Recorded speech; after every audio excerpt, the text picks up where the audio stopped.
আমাদের মধ্যে ভিন্ন রাজনৈতিক চিন্তা রয়েছে, ভিন্ন দল, মত, দর্শন রয়েছে। তবে মতভিন্নতা থাকা সত্ত্বেও আমরা কিন্তু সবাই একসঙ্গে বসেছি। একসঙ্গে ইফতার করবেন আপনারা সকলে, একে অপরের সঙ্গে এরই ভিতরে আমরা সৌজন্য বিনিময় করেছি। এটাই আমাদের বাংলাদেশ। এইটি আমাদের বাংলাদেশের আবহমান কালের ধর্মীয়, সামাজিক, সাংস্কৃতিক মূল্যবোধের এক অনন্য প্রতিফলন। তবে দুঃখজনকভাবে গত দেড় দশকের ফ্যাসিবাদী শাসন শোষণে দেশের শুধুমাত্র শিক্ষা ব্যবস্থা, রাজনীতি, অর্থনীতি এই সব কিছুকেই ধ্বংস করে দেয়নি, বরং বাংলাদেশের আবহমান কালের ধর্মীয়, সামাজিক, সাংস্কৃতিক মূল্যবোধকেও ধ্বংস করে দেওয়া হয়েছে। সমাজে ছড়িয়ে দেওয়া হয়েছে ঘৃণার বিষ বাষ্প, বিনষ্ট করে দেওয়া হয়েছে সামাজিক সম্প্রীতি, ভ্রাতৃত্বের বন্ধন। সম্মানিত অতিথিবৃন্দ, একটি রাষ্ট্র এবং সমাজের জনগোষ্ঠীর মধ্যে ধর্মীয় ও সামাজিক সম্প্রীতি ও মূল্যবোধ যদি বিনষ্ট করে দেওয়া যায়, তখনই সমাজ ব্যবস্থা অবক্ষয়গ্রস্ত, ভঙ্গুর, নিষ্ঠুর এবং অমানবিক হয়ে ওঠে। ভঙ্গুর রাষ্ট্র এবং সমাজ ব্যবস্থা উগ্রবাদ আর চরমপন্থা বিকাশের এক উর্বর ভূমিতে পরিণত হয়।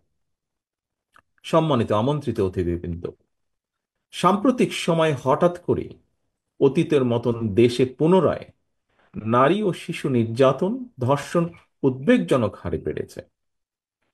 দেশের অর্ধেক জনগোষ্ঠী নারী। নারীদেরকে নিরাপত্তাহীন রেখে দেশকে এগিয়ে নিয়ে যাওয়া অসম্ভব।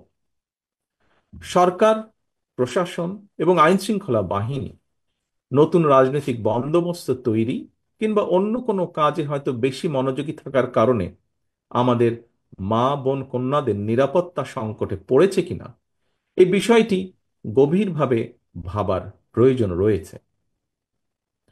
সম্মানিত অতিথিবৃন্দ, আমরা অন্তর্বর্তীকালীন সরকারের দৃষ্টি আকর্ষণ করে বলতে চাই, ধর্মীয় উগ্রবাদীদের অপতৎপরতা এবং চরমপন্থা নিয়ন্ত্রণে ব্যর্থতার পরিচয় দিলে উগ্রবাদী জনগোষ্ঠী এবং পরাজিত ফ্যাসিবাদী অপশক্তি দেশে পুনরায় গণতন্ত্রের কবর রচনা করবে। অপরদিকে গণতান্ত্রিক বিশ্বে ইমেজ সংকটে পড়তে পারে বাংলাদেশ।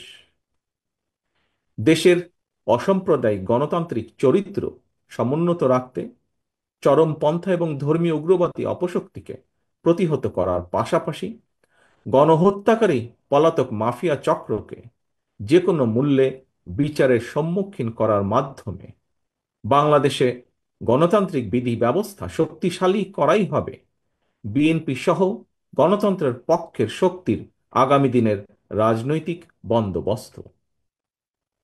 সম্মানিত নেতৃবৃন্দ, গণতন্ত্র, মানবাধিকার আর জনগণের ভোটের অধিকার প্রতিষ্ঠার জন্য দীর্ঘ আন্দোলন সংগ্রামের ধারাবাহিকতায় জুলাই আগস্টে বীর জনতার রক্তক্ষয়ী অভ্যুত্থানে পলাতক মাফিয়া চক্রের পতনের পর 7 মাস পার হয়েছে।